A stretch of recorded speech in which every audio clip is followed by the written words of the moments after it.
So let's make some individually baked apples with an oat crumble topping topped with whipped cream. Let's get our oven preheated to 350.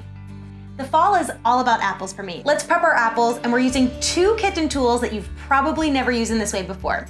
First, cut each one of your apples down the center. Then using an ice cream scoop, core your apple. Then your apples go into your muffin tin. Let's pop the apples into the oven to start to soften up while we make the crumble topping. For the oat crumble, start with oats, old-fashioned or quick oats. Your sweetener of choice, I'm using monk fruit, apple pie spice, or cinnamon, some chopped walnuts, some softened butter. If you wanted this to be dairy-free, you can swap in coconut oil. See how it starts to come together and get sticky like a crumble topping?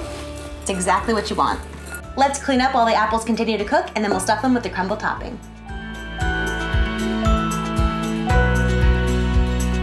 This will go back in the oven until the oat crumble is golden brown and the apples are fork tender.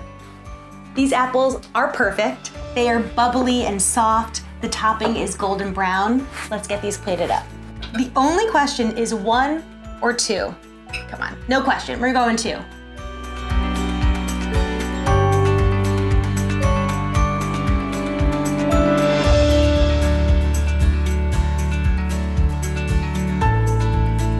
How to do it. So good. Oh yeah. Oh, that looks good.